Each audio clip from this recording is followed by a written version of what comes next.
Hello YouTube, welcome to another hardware related video. Today we're going to be taking a look at the GeForce GTX 1080 Ti. This is the gigabyte version of the card, and I've actually been looking to upgrade my graphics card for quite a while now. I've been using the 980 Ti, which has served me very well since 2015, but unfortunately as we move into 4K technologies, then it's just not actually keeping up with the slack anymore.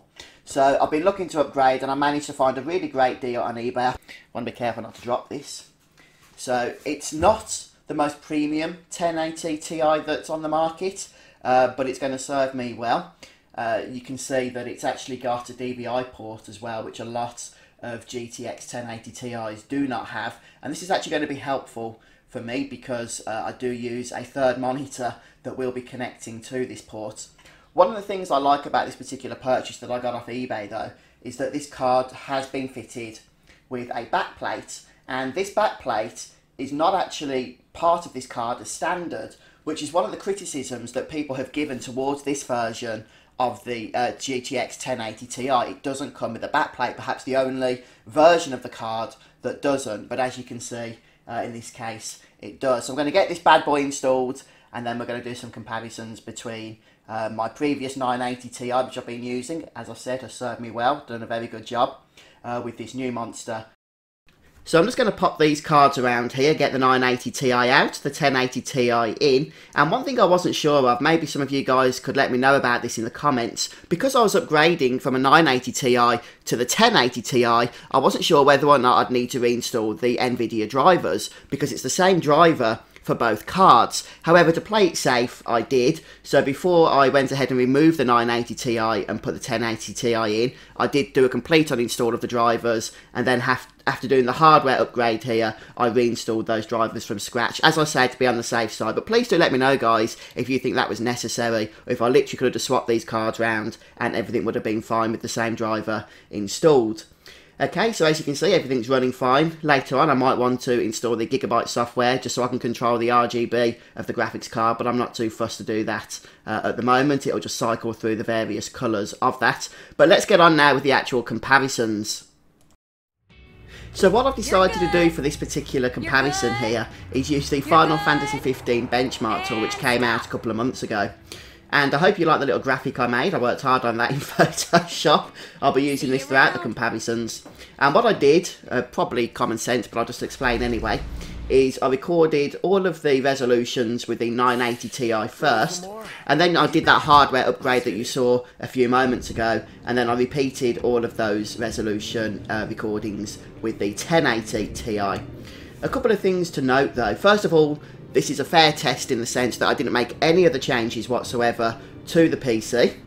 So outside of actually swapping the graphics cards themselves, all the other hardware is the same. I'm running on a 5820K, which has been overclocked to, I think it's about 4.2 gigahertz, and also 16 gigabytes of DDR4 memory.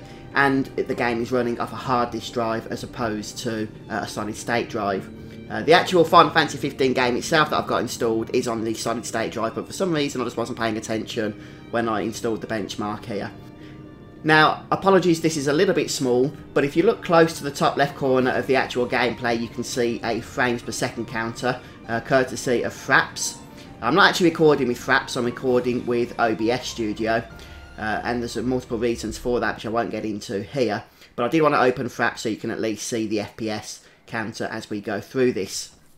The comparisons that I'm going to be doing are comparisons for 1080p, so that's 1920 by 1080 resolution, and 1440p as well, that's 2560 by 1440 resolution. I did want to do a 4K comparison as well. Unfortunately, I just could not get this to record in 4K using the 980 Ti. I tried as I did. So I will show you the 4K version of the 1080 Ti, but I'm not able to do a comparison, as I say, of that, since 1440p was the limit for the 980 when it came to recording as well as watching. And that actually brings me to another issue, because the 980 Ti was capable of rendering the 4K version of the Benchmark. I just wasn't able to record on it. Now, this is something I want to talk about, because what you're watching here is not what the actual graphics cards are capable of in the benchmark because there are several things that are going to be limiting the results. So do take this as a comparison rather than a what each card is individually capable of. Now, the biggest thing that's going to limit these scores here is the fact that I was recording this using the same graphics processor as was rendering the benchmark. Now, technically, I didn't have to do this for the 1080p comparison. I do have an Elgato HD60 Pro, which I could have hooked up to the graphics card and used it as a pass-through then, so that I could have recorded using the Elgato, but then rendered the benchmark using the graphics card itself, and it wouldn't have impacted on the score here. But I couldn't do that with the 1440p or the 4K resolutions because the Elgato HD60 Pro doesn't support those resolutions. So for the sake of consistency, I've just recorded the whole lot using software OBS Studio, but that does mean it's going to impact the results. But since I'm doing it on both cards, it should still be a fair comparison. But that's what this video is. It's a comparison, not an illustration of how powerful each card is. But I will give you an illustration later as to just what difference it does make using the recording as well as rendering the game or the benchmark as well. By the way, folks, I will leave a link to this tool in the video description so that you can download it yourself if you haven't tried it already, so you can see how Final Fantasy 15 will score on your particular hardware setup. Now, don't get me wrong, the 980 Ti is a fantastic card still, even to this day. In fact, if I wasn't doing YouTube and recording videos, etc., then I probably wouldn't have even upgraded at this point, but I was just struggling a little bit with a few things, so hopefully the 1080 Ti is going to be a big help. We can already see here how it's just miles ahead in terms of the score on the 1080p setting. We're up to 4,000 on the 980 Ti, and we're just actually getting close to 7,000 here on the 1080 Ti. And just briefly, in terms of specs, the 1080 Ti improves on the 980 Ti in pretty much every way. It's got a higher clock speed, it's got more memory, almost double the memory. In fact, the 980 Ti has 6 gigs of video RAM, and the 1080 Ti has 11 gigabytes. Not only does it have more memory, but it also has a higher memory clock speed at 11,000 megahertz compared to 7,000 megahertz on the 980 Ti. And I think on the next comparison, when we look at that, I'm going to talk about why more memory on a graphics card is important, because I think it's confused a few people when I was looking around on the internet, and it's certainly something that I was interested in researching, so I'll share some of that with you in a moment's time. That said, for most games, even today, 6 gigabytes is absolutely plenty, so don't worry too much if you, have substantially less than 11 gigabytes on your graphics card. Even 4 gig is probably going to be more than you need for most day-to-day gaming.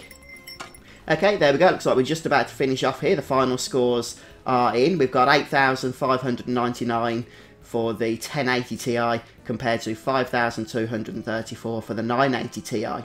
But just before we move on to the next comparison, I want to show you something here. I mentioned to you a few moments ago how the actual recording of the benchmark really uses a lot of system resources, especially on the graphics processing unit itself, and I just want to show you and demonstrate that to you. What you're seeing here is exactly the same test I just did, the 1920 by 1080, and this is using the 1080 Ti that just scored 8,599 or whatever it was. But now I'm not recording using the OBS software, I'm just recording this externally using my phone. So we're not using those extra resources, and you can see just how much of an impact that does have, because without doing that, without using software recording, we're able to push this score here to over 10,000. So quite a substantial difference there indeed. I won't be showing you this on every single comparison, but I just wanted to demonstrate that in this case so that you can see just how much of a difference that does make. So now we have the 1440p comparison, or 2560 by 1440 resolution. I have gone ahead and skipped some of this out, just because obviously it's the same footage that we've just watched. But obviously we do want to see the scores and how they compare, so I will leave the rest of this in for you so that you can make those comparisons as we go on here. So I mentioned, didn't I, that the 1080 Ti has 11 gigabytes of video memory, and this is almost double what the 980 Ti has, and at 6 gigabytes that was nothing to be sniffed at either. So you might be thinking that that's overkill to have that amount of memory, and to be honest with you, for most gaming today, it pretty much is, unless there's some really poor optimization in a specific game that you're playing. You shouldn't be needing anywhere near 11 gigabytes of memory, even if you cranked all of these settings and texture resolutions up to the highest amounts. In fact, and I couldn't easily show you footage of this, unfortunately, but I did load up Final Fantasy 15, the main game, and I cranked everything up to highest, 4K resolution, put Hairworks on, absolutely, you know, just the works. Everything was as high as it could go. And my FPS did drop to about 45 to 50, and in combat it actually dropped to about 38. And this is with the 1080 Ti, but the memory usage itself for the GPU wasn't actually going above 7 gigabytes, so there was still 4 gigabytes free, even when it was bringing the FPS down and everything was cranked up to the highest. That said, of course, I expect over the next few years, as even more demanding games to come out, that we will be, you know, liking to use that extra bits of memory that we're currently not really doing at the moment. But what about if you've got less than 11 gigabytes memory, as most graphics cards do tend to have? Well, probably you're not going to be playing at 4K resolution if your graphics card only has, you know, 2 gigs of memory, for example, or even 4 gigs in many cases. But are you going to be having game crashes and whatnot if the game that you're playing actually starts using all of that GPU memory and still wants more?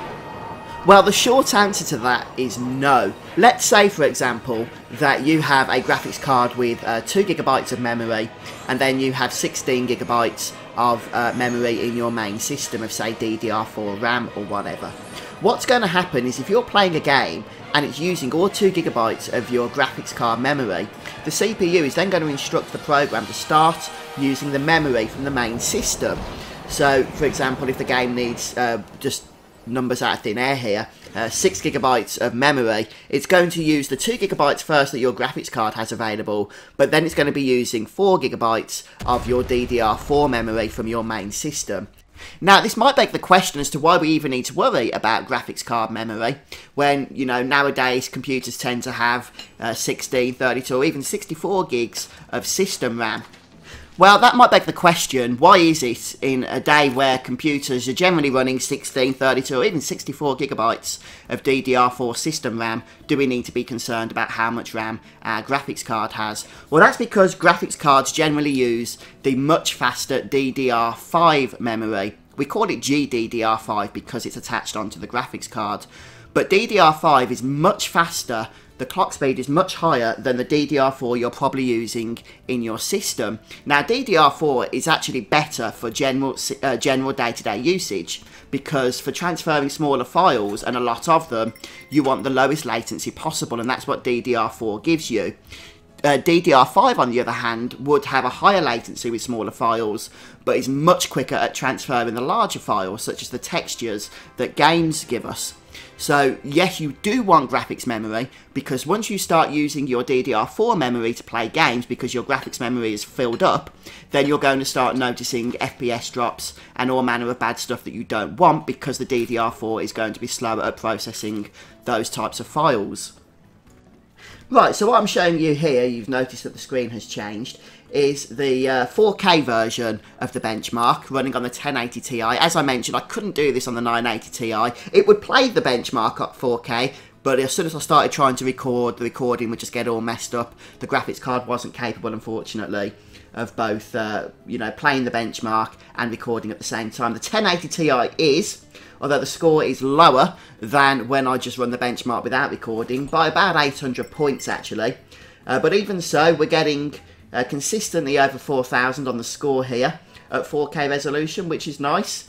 And hopefully, guys, you've had a good comparison between the two cards. So I'm going to finish this video off here at this point, and I'm going to continue to push the GTX 1080 Ti and see how it performs. But thanks for stopping by and joining me today, guys. If you have enjoyed watching, don't forget to leave a like and be subscribed to my YouTube gaming channel. I'll see you next time. Goodbye.